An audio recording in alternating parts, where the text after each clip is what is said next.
Shalom, soy Jacqueline y les doy la bienvenida a un video más, siguiendo con estos temas de Torah, en los capítulos 39 y 40 del libro de Génesis, titulado Yosef huyendo de la idolatría. Eso es lo que vamos a ver, cómo José huye de idolatría. Y esto es algo que tal vez no se ve tan así como idolatría en primera instancia, pero iremos entendiéndolo en esta porción de la Torá, que narra esa historia de José y la esposa de Potifar en el capítulo 39. Pues comenzamos de los primeros versos del 1 al 5. Ahí vemos como José, después de ser vendido por sus hermanos y de todo lo que podríamos ver que le estaba sucediendo, pues finalmente llega a Egipto. Aquí vemos que, bueno, se narra cómo Potifar lo adquiere, lo compra como esclavo y comienza a servirle, comienza a trabajar para él. Pero es interesante ver en esta parte cómo se menciona que el creador no lo abandonó, que él estuvo con él. Tanto es así que en todo lo que él hacía, lo hacía prosperar, era un varón próspero en todo lo que hacía, y esta bendición del Padre fue algo que era muy notable, algo que incluso notó su amo, y por ello pues vemos cómo lo pone a cargo de su casa, de sus bienes, de todo. Y por eso en el verso 5 dices, y sucedió que desde que lo puso a cargo de su casa y de todo lo que tenía, el Creador bendijo la casa del egipcio a causa de José. Y la bendición del Creador estaba sobre todo lo que tenía, así en la casa como en el campo. En el verso 6 dice, y todo lo que tenía lo dejó en mano de José, y con él allí no se preocupaba de nada, excepto del pan que comía. Y pues bueno, pues era un esclavo, trabajaba a cambio de alimento. Pero vemos aquí esta característica importante de ver cómo el Creador lo bendice, lo hace próspero. Y esta es una misma característica que vemos en Yeshua. Vemos esa misma bendición del Padre que lo hizo próspero en su ministerio. Eso era lo que él hacía. Le daba lo necesario para su ministerio, para hacer su obra. Le dio autoridad y demás. Vemos cómo lo bendijo tanto a Joseph como él mismo siendo una sombra del Mesías. Y pues bueno, a continuación el verso 6 nos arroja una característica sobre José, nos habla un poco más de José.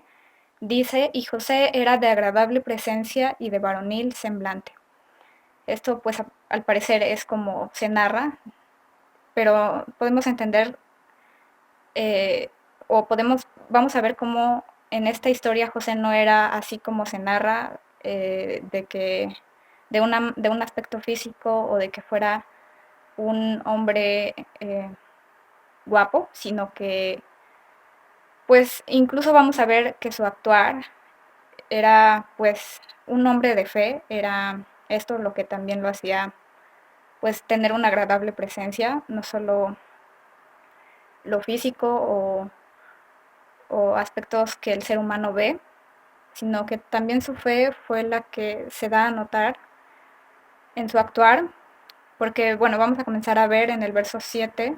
al 9 que dice, después de estas cosas, ya después de que nos dice cómo era José, aconteció que la mujer de su señor puso sus ojos en José y le dijo, acuéstate conmigo. Y obviamente, como leemos a continuación en los siguientes versos, vemos que pues él por su parte se rehúsa, y, y también en su respuesta vemos una respuesta pues que dice, ciertamente mi señor no se preocupa de lo que hay en casa y ha puesto en mi mano todo lo que tiene. No me priva de cosa alguna, sino solo de ti, por cuanto tú eres su mujer. Él sabía muy bien todo esto, sabía que no era correcto. Y aquí es donde comenzamos a ver esa parte de idolatría en esta mujer. Y es donde comenzamos a ver esta idolatría, entendiéndola y viéndola como algo más profundo de cómo la conocemos o como creemos que se presenta. eh, que pues muchas veces creemos que la idolatría es simplemente estatuas, simplemente esculturas o deidades esculpidas en piedra, en muchos materiales, pero en realidad vemos cómo esta idolatría no solo es esa que conocemos o se presenta de esa manera, sino que aquí vemos a esta mujer, eh, pues que no solo, bueno, más bien lo que esta mujer quería hacer era, básicamente era adulterio porque ella ya estaba casada y quería tener relaciones con su esclavo, con José. Entonces, eso pues vemos que es adulterio, pero entendiéndolo un poquito más, vemos cómo dentro de la instrucción, esto que esta mujer quería hacer, este adulterio, pues en realidad del adulterio es igual a idolatría y lo podemos corroborar con Primera de Corintios 10, versos 6 al 11, que dice, estas cosas sucedieron como ejemplo para nosotros, a fin de que no codiciemos lo malo, como ellos lo codiciaron. No seáis, pues, idólatras. Aquí vemos cómo menciona esta palabra de idolatría. Dice, como fueron algunos de ellos,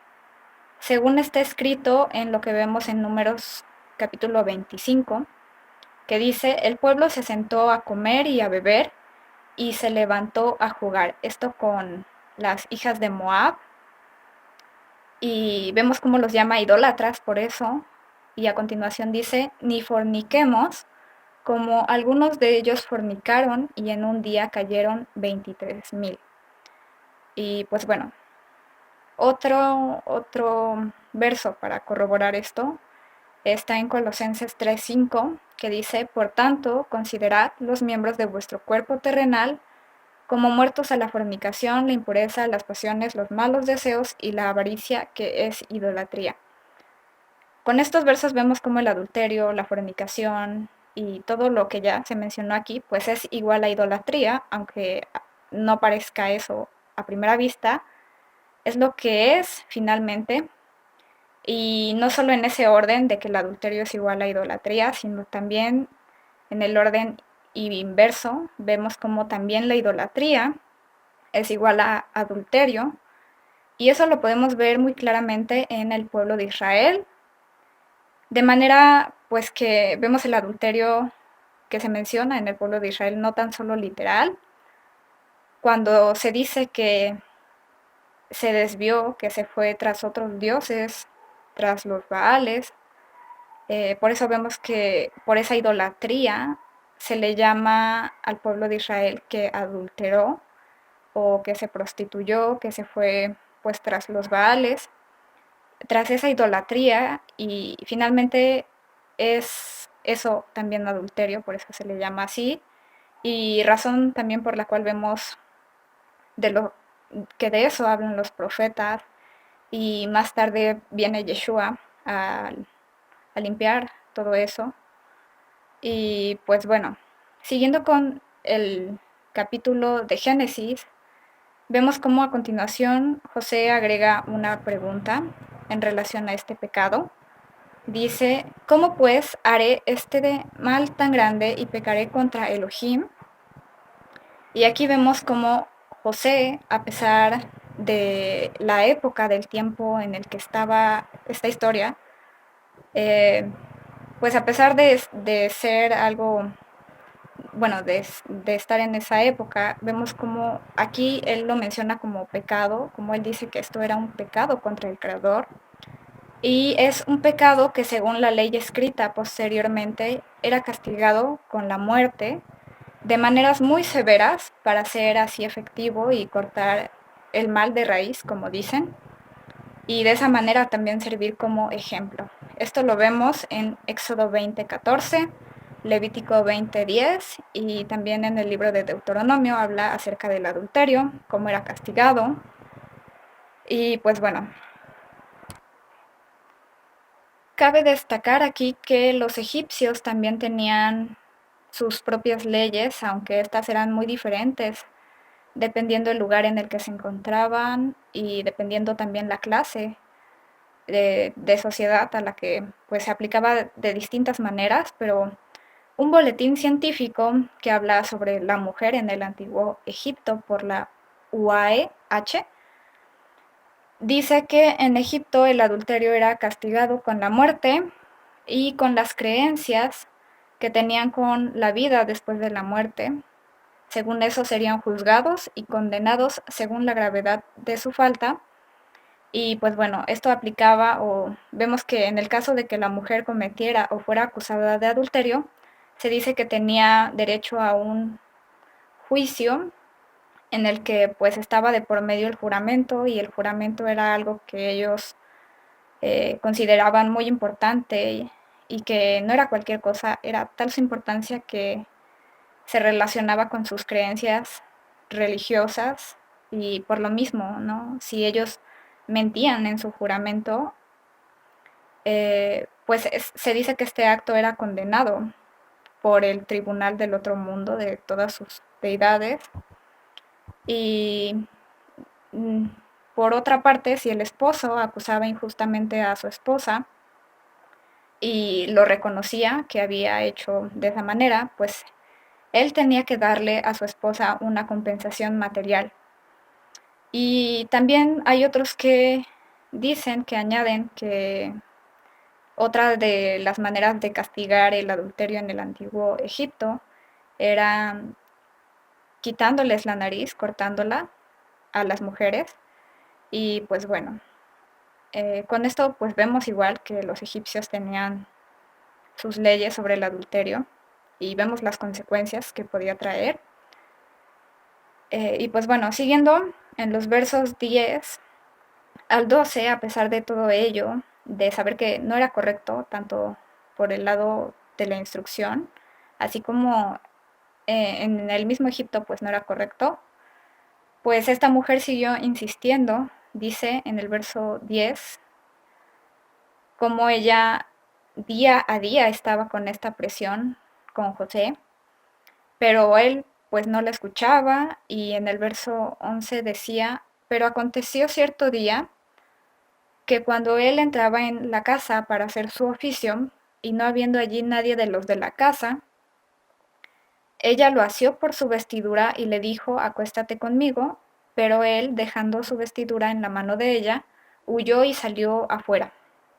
Cuando ella vio que él había abandonado sus vestiduras en su mano y había huido hacia afuera, bueno, ya, aquí ya vemos esa parte donde pues finalmente lo toma por la fuerza y en cuanto esto pasa, vemos la respuesta de José, cómo inmediatamente él huye, y aquí es esta otra parte del título que vamos a ver, esta cuestión de huir, que es, bueno, aquí lo vamos a ver como algo muy importante, a pesar de lo que se puede pensar, que en realidad huir pues es huir y dejar todo, pero en realidad esto fue lo mejor que hacer, huir, y es algo que nosotros también debemos hacer ante lo que nos separa del Padre, y todo eso a pesar de las consecuencias, porque pues vamos a ver cómo a continuación, de los versos 14 al 18, pues como que cambia la historia, esta mujer pues cuenta la historia de otra manera en la que ella pues se viera limpia, se viera pues no fuera acusada, y en cambio vemos cómo acusa a José de querer tener relaciones con ella cuando en realidad no fue así, pero ella hace uso de esta mentira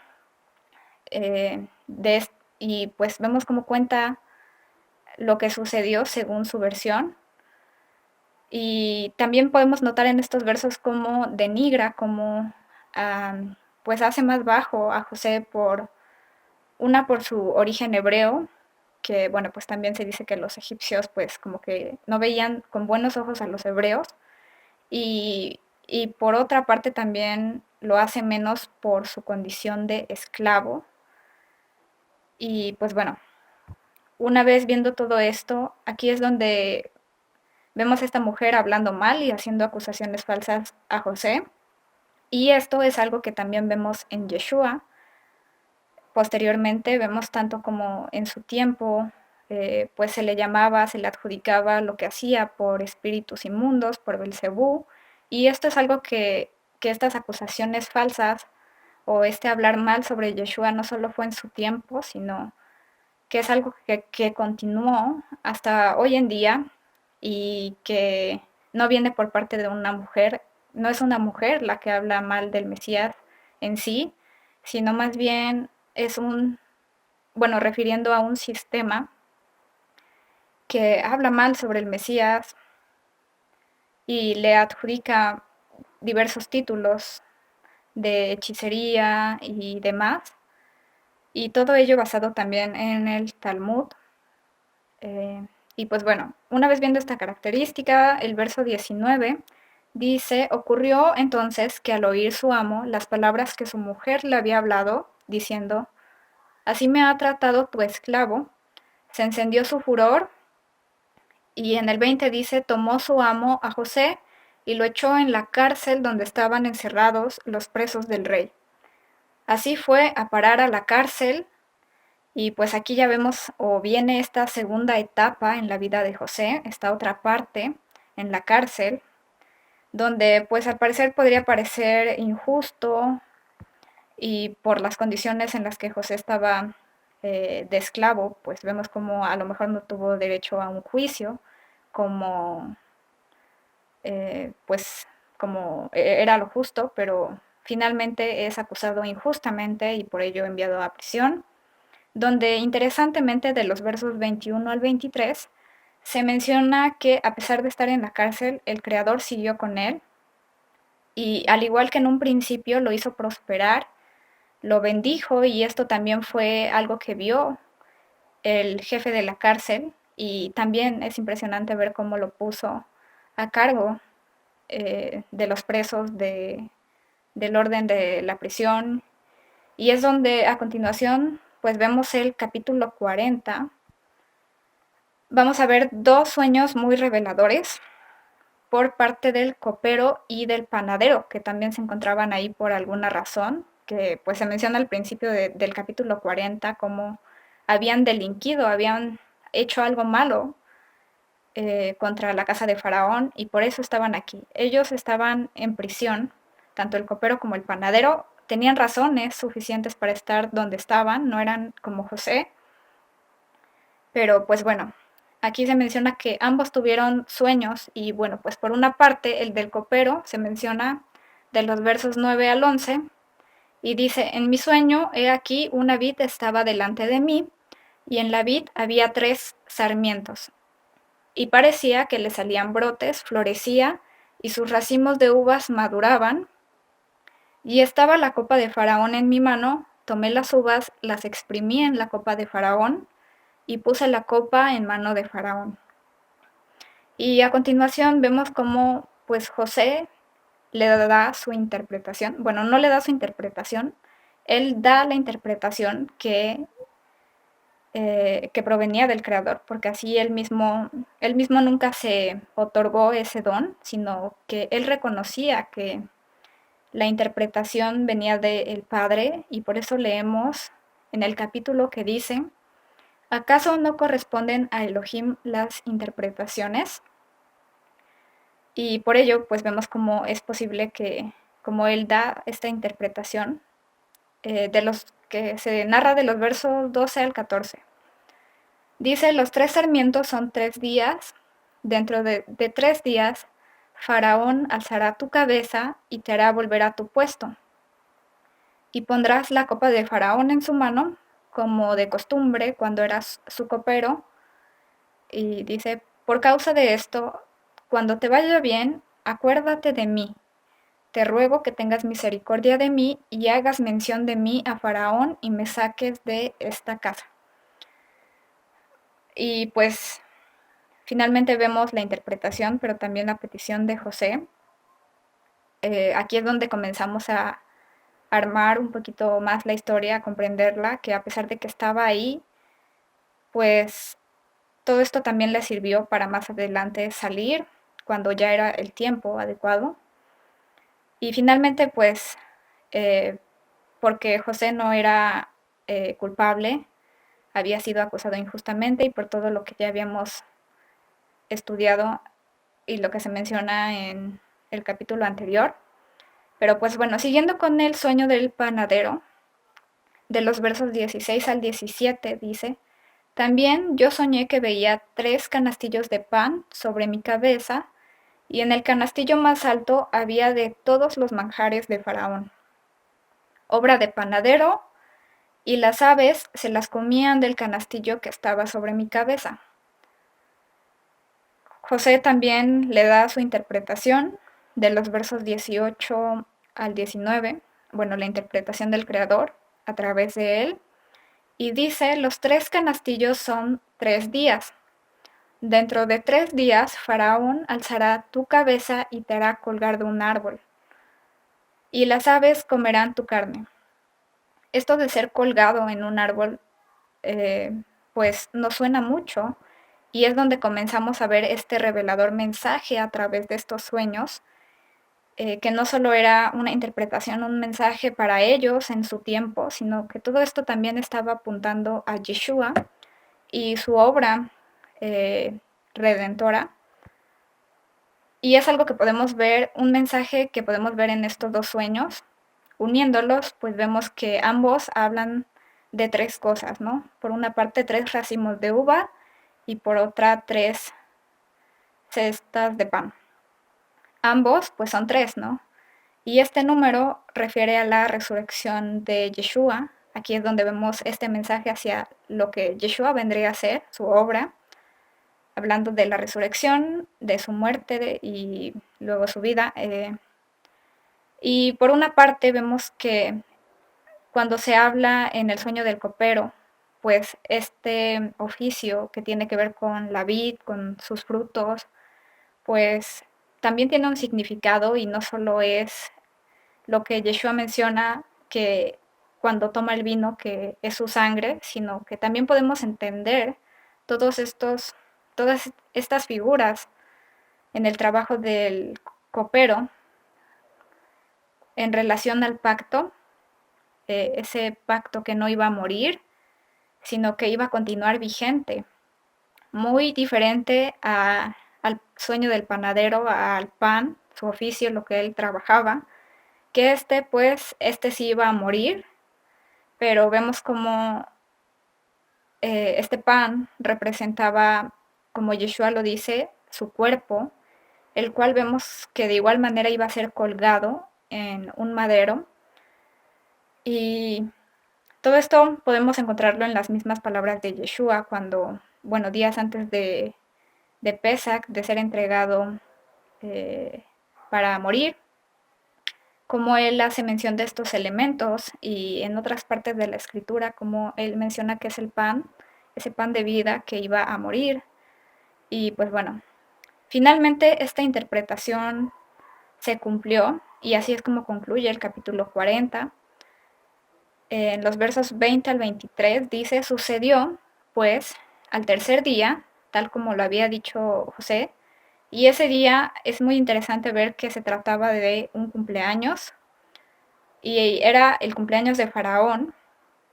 y dice que él hizo banquete para a todos sus siervos, y en medio de sus siervos alzó la cabeza del principal de los coperos y la cabeza del principal de los panaderos, y restableció en su oficio al principal de los coperos, y éste puso la copa en mano de Faraón, pero colgó al principal de los panaderos, tal como les había interpretado José. Sin embargo, aquí agrega que el principal de los coperos no cumplió su parte, digámoslo así, que él no se acordó de hacerle mención al faraón de José, y esto vemos que no fue algo premeditado, algo que él no quisiera hacer, sino más bien que pues vemos que finalmente no era el tiempo del creador, y cómo más adelante vamos a ver que finalmente llega el momento exacto. Faraón tiene sueños que necesita interpretación y es donde el copero hace mención de José y finalmente lo liberan. Y bueno, vamos a ir viendo la historia más adelante, cómo sigue. Pero aquí vemos cómo no era el tiempo aún para José para salir. Y pues bueno, así termina esta parte de la Torah. Y gracias por ver este video. Los invitamos a darle like, compartirlo y en la sección de comentarios también pueden proponernos temas de su interés. Y pues bueno, shalom.